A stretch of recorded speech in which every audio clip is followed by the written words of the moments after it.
കൊച്ചി പഴയ കൊച്ചിയില്ലെന്നറിയാം, പക്ഷേ ബിലാല് പഴയ ബിലാല്.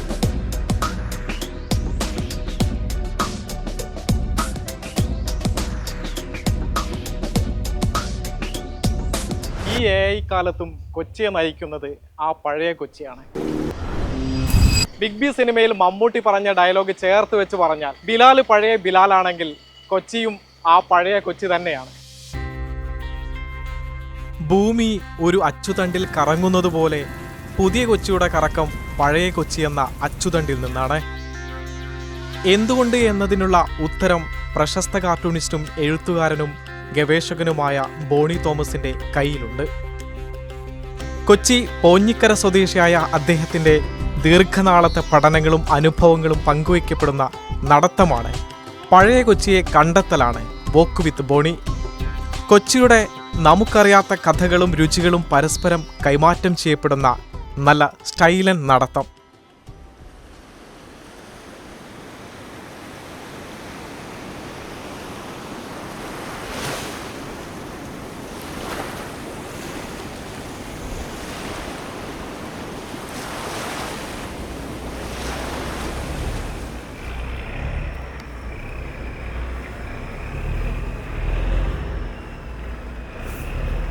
കൊച്ചിക്ക് ഒരു കാലം ഉണ്ടായിരുന്നു. അതായത് 16-ാം നൂറ്റാണ്ടിൻ്റെ ആദ്യം മുതൽ കൊച്ചിയിൽ പോർച്ചുഗീസുകാരുടെ ഒരു ഭരണം ഉണ്ടായിരുന്നു. അവരിവിടെ ഫോർട്ട് ഉണ്ടാക്കുകയും ആ ഫോർട്ട് ഏതാണ്ട് 1500 മുതൽ 1503 മുതൽ 1663 വരെ ഇവിടെ ഉണ്ടാകുകയും ചെയ്തിരുന്നു. അക്കാലത്തുണ്ടായിരുന്ന പോർച്ചുഗീസുകാരും നമ്മുടെ നാട്ടുകാരും തമ്മിലുള്ള ബന്ധത്തിലൂടെ ഒരു ജനത ഇവിടെ രൂപപ്പെട്ടു വന്നു. അവരെ നമ്മൾ പൊതുവെ ആംഗ്ലോ ഇന്ത്യൻസ് എന്ന് പറയുമെങ്കിലും ശാസ്ത്രീയമായിട്ട് അതിനെക്കുറിച്ച് പറഞ്ഞാൽ ലൂസോ ഇന്ത്യൻസ് എന്നാണ്. അവരിൽ ഒരാൾ നമുക്ക് വേണ്ടി ഉണ്ടാക്കി തന്ന കട്ട്ലറ്റാണിത്.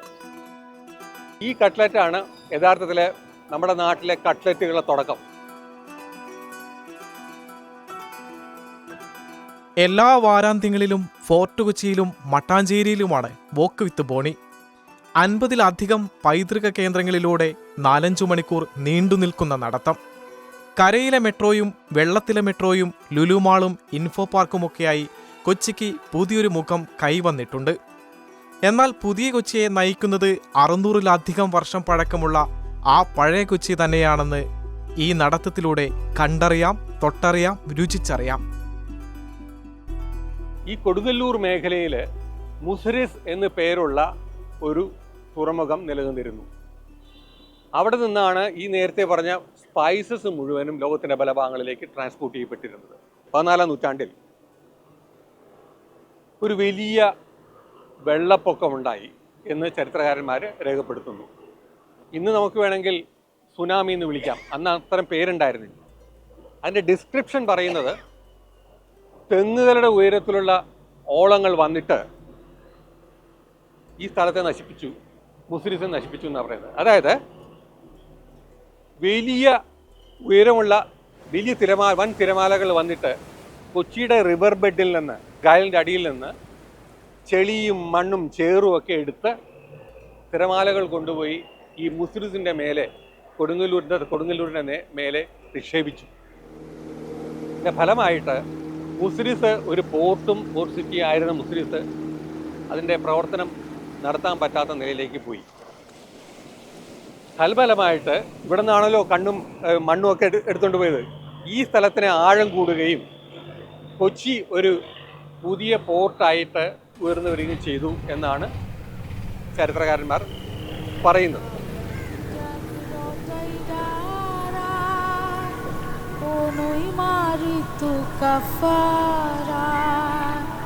Kawlia kitak rotai dara konoi maritu kafara moja poti chi. Fort കൊച്ചിയും മട്ടാഞ്ചേരിയും ചേർത്ത് വെച്ചെങ്കിൽ മാത്രമേ ചരിത്രത്തിൽ കൊച്ചിയുടെ ഒരു സ്ഥാനം നമുക്ക് മനസ്സിലാക്കാൻ കഴിയുള്ളൂ. moja poti chi khobor allai tor kawlia 16 ഭാഷകൾ സംസാരിക്കുന്നവർക്ക് കേൾക്കാം. 16 വ്യത്യസ്ത ഭാഷകൾ. അവയെല്ലാം ആ ഭാഷ സംസാരിക്കുന്ന ആളുകളെല്ലാം പല കാലങ്ങളിലായി കൊച്ചിയിലേക്ക് ജോലി അന്വേഷിച്ചിട്ടും ബിസിനസ് സാധ്യതകൾ അന്വേഷിച്ചിട്ടും വന്ന ആളുകളാണ്. എന്തിനേറെ പറയണം, അവരുടെ ദൈവങ്ങൾ തന്നെ പലതാണ്. നമ്മൾ ഈ പ്രദേശത്ത് നടന്നാൽ ഞാൻ ഒരു 40-ലധികം ദൈവങ്ങളെ കണ്ടിട്ടുണ്ട്. 40-ലധികം ദൈവങ്ങൾ തല്ലുകൂടാതെ നിൽക്കുന്ന ഒരു സ്ഥലമാണ് കൊച്ചി മട്ടാഞ്ചേരി പ്രദേശം എന്ന് നമുക്ക് പറയാം.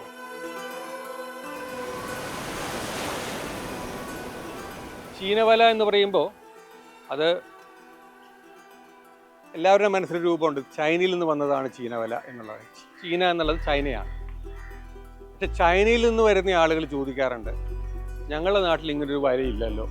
നമ്മൾ ഗൂഗിൾ സെർച്ച് ടൈപ്പ് ചെയ്യുകയാണെങ്കിൽ ചീനവല എന്ന് ടൈപ്പ് ചെയ്താൽ ഒരിക്കലും ചൈനയുടെ പടം തെളിഞ്ഞു വരില്ല, കൊച്ചിയുടെ പടം വരുള്ളൂ. കാരണം ഈ വല ചൈനയിലില്ല എന്നുള്ളത് തന്നെയാണ്. അതേ അവസരത്തിൽ വിയറ്റ്നാമിൽ നിന്ന് വരുന്ന ആളുകൾ പറയാറുണ്ട്, വിയറ്റ്നാമിലെ ചില നദികളുടെ സമീപം ചീനവലയുണ്ട്. ഈ രൂപത്തിലല്ലെങ്കിൽ ഇതേ ടെക്നോളജി ഉപയോഗിച്ച് നടത്തുന്ന ചീനവലകൾ അവിടെ ഉണ്ട്. ബ്രിട്ടീഷുകാർ എഴുതിയിട്ടുള്ളത് മക്കാവോ ഡിപ്പിംഗ് നെറ്റ് എന്നാണ്.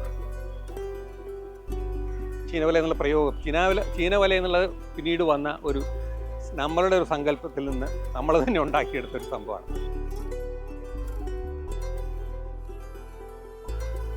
സ്കൂളിലെ ചരിത്ര ക്ലാസുകളെ ബോറായി കണ്ടവരെ പോലും പഠിപ്പിസ്റ്റുകളാക്കി മാറ്റുന്ന ചരിത്രം പറച്ചിൽ രീതിയാണ് ബോണി തോമസിൻ്റേത്. നമ്മുടെ സ്പൈസസ്, നമ്മൾ നേരത്തെ പറഞ്ഞ സ്പൈസസ് പണ്ട് മുതൽക്ക് തന്നെ, ഒരു 11-ാം നൂറ്റാണ്ട് മുതൽക്ക് തന്നെ യൂറോപ്പിലെത്തുകയായിരുന്നു. അത് പ്രധാനമായിട്ട് എത്തിയിരുന്നത് ഇന്നത്തെ ഇറ്റലിയിലുള്ള വെനീസിലും ജിനോവയിലുമാണ്. വെനീസും ജിനോവയും ഒരു കാലത്ത് ഏറ്റവും അറിയപ്പെടുന്ന സ്പൈസ് മാർക്കറ്റുകളായിരുന്നു. കേരളത്തിൽ നിന്നുള്ള പെപ്പർ അവിടെയാണ് ചെന്നെത്തിയിരുന്നത്. അറബിക്കടൽ എന്ന് പേര് വരാൻ കാരണം അറബികൾക്ക് അവരുടെ വ്യാപാരത്തിൽ സ്വാധീനം ഉണ്ടായിരുന്നതുകൊണ്ടാണ്. അവരായിരുന്നു എൻ്റെ കുത്തക. അറബികൾ ഇവിടെ നിന്ന് കൊണ്ടുപോകുന്ന സ്പൈസസ് അത് യൂറോപ്പിലെത്തുമായിരുന്നു.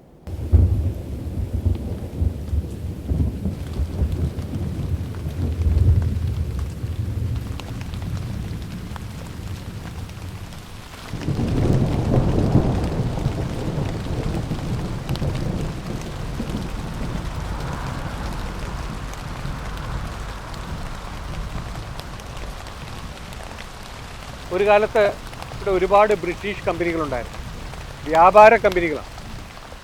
ആസ്പിൻ ബോൾ, യൂസ് ലെസ്ലി, മെഹബൂബിൻ്റെ പാട്ടില്ലേ, യൂസ് Leslie, Aspinwall, Brunton company എന്നൊക്കെ പറഞ്ഞിട്ട് ഇതെല്ലാം PLലാണ് ജോലി എന്ന് പറഞ്ഞാൽ PS ലെസ്ലിയിലാണ് ജോലി ചെയ്യുന്നത്. PS ലെസ്ലിയുടെ ഗസ്റ്റ് ഹൗസ് ആയിരുന്നു ഇത്. ഇതിന് ടവർ ഹൗസ് എന്ന് പേര് വരാൻ കാരണം ഇതിൻ്റെ പിന്നിൽ ഒരു ടവർ ഉണ്ടായിരുന്നു. ടവറിന് മേലെ ഒരു ഫ്ലാഗ് എപ്പോഴും കീപ്പ് ചെയ്യുമായിരുന്നു.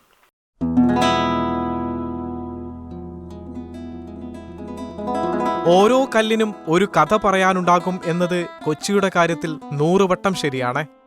പോർച്ചുഗീസുകാരും ഡച്ചുകാരും ബ്രിട്ടീഷുകാരും അറബികളും ജൂതന്മാരും അടക്കമുള്ളവർ നൽകിയ അവശേഷിപ്പുകൾ, കൊച്ചിയെ ഇന്നത്തെ കൊച്ചിയാക്കി മാറ്റിയ കഥകൾ.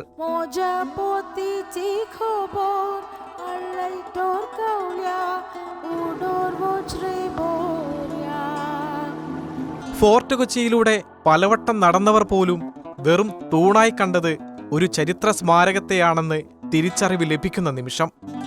1889 മഹാ തീപിടുത്തത്തിന്റെ ഒരു ഓർമ്മപ്പെടുത്തൽ. കാലം കൊണ്ട് ഭാഷയ്ക്ക് ഒരുപാട് പരിണാമങ്ങൾ വന്നിട്ടുണ്ട്. നൂറ്റാണ്ടുകൾക്ക് മുമ്പ് പൂർവികർ സംസാരിച്ചിരുന്ന ഭാഷ തലമുറകൾ മറിഞ്ഞ് കൈമാറി വേറൊരു പരുവത്തിലാണ് ഇവിടെ ഉണ്ടായിരുന്നത്. അവർ പാടുന്നൊരു പാട്ടുണ്ട് അവിടെ, കുട്ടികളെ ഒക്കെ പാടിക്കുന്നത്, ചിങ്കിരി നോനെ എന്ന് പറഞ്ഞൊരു പാട്ടുണ്ട്. അവിടെ പോയി കേൾക്കാൻ പറ്റും. ഈ പാട്ട് ഞാൻ റെക്കോർഡ് ചെയ്തു, എൻ്റെ ഒരു വീഡിയോയിൽ ഞാനത് ഇട്ടു കഴിഞ്ഞപ്പോൾ എനിക്ക് ആദ്യത്തെ കോള് വരുന്നത് ഇവിടെ നിന്നല്ല, ഇന്തോനേഷ്യയിൽ നിന്നാണ്. ഞങ്ങളുടെ നാട്ടിൽ ഈ പാട്ടുണ്ട്, പക്ഷെ ഇതിങ്ങനെയല്ല. ഇവിടെ പാടുന്ന പാട്ട് മലാക്കിയത്. അതെങ്ങനെ വന്നു? പോർച്ചുഗീസ് ബന്ധം കൊണ്ട് തന്നെ സംഭവിച്ചത്. Bastion Bungalow, Bombay Burma company office, J Thomas company office, Cochin Club, David Hall, Parade Ground, Malabar Hotel, Imperial Bank, Spencer Home, Dutch Cemetery എന്ന് തുടങ്ങി കൊച്ചിയെ പഴയ കൊച്ചിയാക്കുന്നതിൻ്റെ അനേകം തെളിവുകൾ.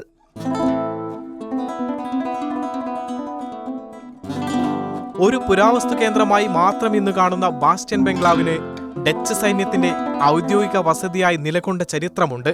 സ്വാതന്ത്ര്യത്തിന് ശേഷം നമ്മുടെ സബ് കളക്ടർ താമസിച്ചു.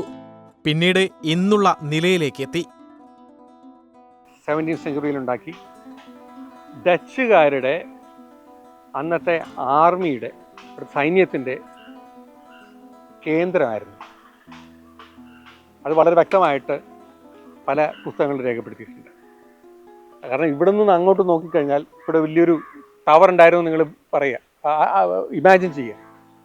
ഇവിടുന്ന് ടവർ ഉണ്ടെങ്കിൽ അങ്ങോട്ട് കടലിലേക്ക് നോക്കി എന്തും നിങ്ങൾക്ക് കാണാം. ഇവിടെ നിന്നാണ് അവർ ഭരണം, ഈ സ്ഥലത്തിൻ്റെ ഭരണത്തെ മുഴുവൻ നിയന്ത്രിച്ചിരുന്നത്. ബ്യൂട്ടിഫുൾ, ബിഗ് ബി എന്നീ സിനിമകൾക്ക് ലൊക്കേഷനുകളായ ബോംബെ ബർമ കമ്പനിയും വാസ്കോഡഗാമ താമസിച്ചുവെന്ന് കരുതപ്പെടുന്ന കെട്ടിടവും കൊളോണിയൽ ശക്തികളുടെ ശേഷിപ്പുകൾ ഇന്ന് പല ഹോട്ടൽ, മറ്റു വ്യവസായ കെട്ടിടങ്ങളായി രൂപമാറ്റം സംഭവിച്ചു. മുറ്റത്തെ മുല്ലയ്ക്ക് മണമുണ്ടെന്ന് ഇവിടുത്തെ സംവിധായകർക്കും വ്യവസായികൾക്കും ഉറക്കെ പ്രഖ്യാപിക്കാനായി. നമ്മുടെ വായിൽ എപ്പോഴും വരുന്ന മേശ എന്ന പദം തന്നത് ബ്രസീലുകാരാണ്. കസേര എന്ന പദം തന്നത് പോർച്ചുഗീസുകാരാണ്. ജനാലയും മേസ്തിരിയും അടക്കമുള്ള പദങ്ങളും പോർച്ചുഗീസ് സംഭാവനകളാണെന്ന വിവരം യാത്രയുടെ ക്യാപ്റ്റൻ പറഞ്ഞപ്പോൾ പലരും ആശ്ചര്യത്തോടെ നിന്നു. ഒരു 70കളാണ് ആയിരുന്നെങ്കിൽ, 1970കളാണെങ്കിൽ നമ്മൾ ഇങ്ങനെ ആയിരിക്കും ഇവിടെ നിൽക്കുക. ഇവിടെ ആളുകൾ മുട്ടുകുത്തി നിൽക്കുന്നത് നിങ്ങൾക്ക് കാണാൻ കഴിയും. മുട്ടുകുത്തി നിന്ന് പ്രാർത്ഥിക്കുന്നത് നിങ്ങൾക്ക് കാണാൻ കഴിയും. കാരണം ഒരു പോർച്ചുഗീസ് കെട്ടിടമാണ്. ഇവിടുത്തെ കത്തോലിക്കർ, കൊച്ചിയിലെ കത്തോലിക്കർ പറയുന്നത് വിശുദ്ധ സെയിൻറ്റ് ഫ്രാൻസിസ് അദ്ദേഹം മതപ്രവർത്തനത്തിന് വന്നിട്ട് താമസിച്ച സ്ഥലമായിരുന്നു ഇത് എന്നാണ്. ഈ പറയുന്ന മതിൽ അത് ഈ അടുത്ത കാലത്ത് വന്നതാണ്. അത് വളരെ പൈതൃകമുള്ളതാണെന്ന് നിങ്ങൾക്ക് തോന്നിക്കുമെങ്കിലും ഈ അടുത്ത കാലത്ത് ഉണ്ടാക്കിയതാണ്. അതൊരു വ്യാജനാണ്. മമ്മൂട്ടിയുടെ, അതെ, ബിഗ് ബിയിലെ കൊച്ചിക്കാരെ സംബന്ധിച്ചിടത്തോളം അത് വാസ്കോഡഗാമ ജീവിച്ചു അല്ലെങ്കിൽ താമസിച്ചു എന്ന് കരുതുന്ന വീടാണത്. അതിന് രേഖയൊന്നുമില്ല. ഞാൻ പറഞ്ഞല്ലോ 3 തവണ കേരളത്തിലേക്ക് അദ്ദേഹം യാത്ര ചെയ്തു, വാസ്കോഡഗാമ യാത്ര ചെയ്തു. 2ാമത്തെ വരവിലും 3ാമത്തെ വരവിലും അദ്ദേഹം ഇവിടെ ജീവിച്ചു. ഇവിടെയാണ് മരിച്ചത്. മരിച്ചിട്ട് അദ്ദേഹത്തെ ഈ പള്ളിയിലാണ്, നമ്മൾ അങ്ങോട്ട് പോവാണ്, ഈ പള്ളിയിലാണ് സംസ്കരിച്ചത്. 1524 ക്രിസ്മസിന്റെ തലേ ദിവസം ആഘോഷങ്ങൾക്ക് മങ്ങലേൽപ്പിച്ചുകൊണ്ടുള്ള മരണമായിരുന്നു വാസ്കോഡഗാമയുടേത്. സെയിന്റ് ഫ്രാൻസിസ് പള്ളിയിൽ സംസ്കരിച്ച മൃതദേഹം 14 വർഷങ്ങൾക്ക് ശേഷം പോർച്ചുഗലിലേക്ക് മാറ്റുകയുണ്ടായി. വോക്ക് വിത്ത് ബോണിയുടെ ഓരോ സഹയാത്രികനും ഈ പള്ളിയിൽ കയറി ഗാമയുടെ കല്ലറ കണ്ടാണ് യാത്ര തുടരുന്നത്. സെയിന്റ് ഫ്രാൻസിസ് പള്ളി ഇന്ത്യയിലെ ഇന്നുള്ള യൂറോപ്യൻസ് ഉണ്ടാക്കിയ പള്ളികളിൽ, ക്രിസ്ത്യൻ പള്ളികളിൽ ഏറ്റവും പഴക്കമുള്ള പള്ളിയാണിത്.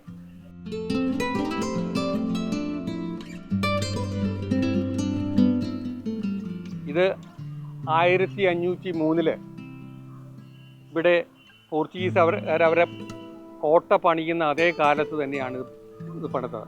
1914 മുതൽ 1918 വരെ നീണ്ടുനിന്ന യുദ്ധത്തിനെതിരായ ചെറുത്തുനിൽപ്പിന്റെ ഭാഗമായാണ് സാന്താക്രൂസ് ഹയർ സെക്കൻഡറി സ്കൂളിലെ ഇൻസ്റ്റലേഷൻ. പോർച്ചുഗീസ് നഗരത്തിന്റെ പേരിലുള്ള ഈ സ്കൂളിലെ ഇൻസ്റ്റലേഷൻ വരും കാലങ്ങളിലെ യുദ്ധവിരുദ്ധ പ്രവർത്തനങ്ങൾക്കും കരുത്തേകുന്നതാണ്.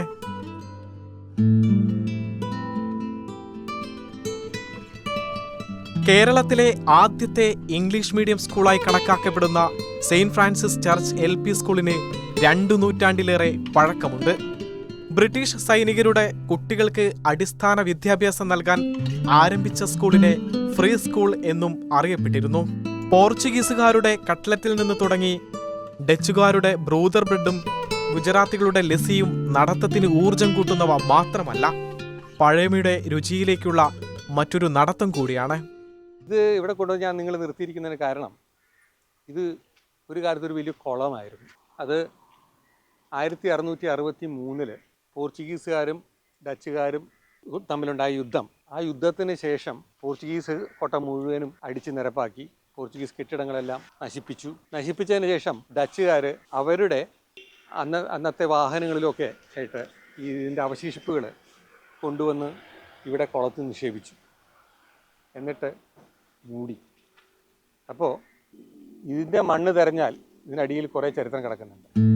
ബ്രിട്ടീഷ് സൈന്യത്തിന്റെ കപ്പലുകളും യുദ്ധസാമഗ്രികളും അടക്കം അറ്റകുറ്റപ്പണി നടത്തിയിരുന്ന കെട്ടിടമാണ് കമാൻഡ് വർക്ക്ഷോപ്പ്.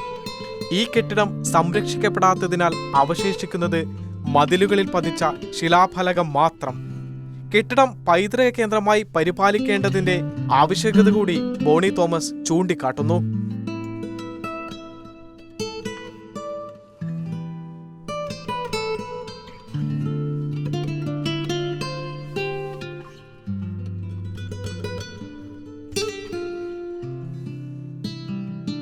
ഓഖിക്കും സുനാമിക്കും ശേഷം അവശേഷിക്കുന്ന കൊച്ചിയുടെ ബീച്ചാണ് ഫോർട്ട് കൊച്ചിയിലേത്.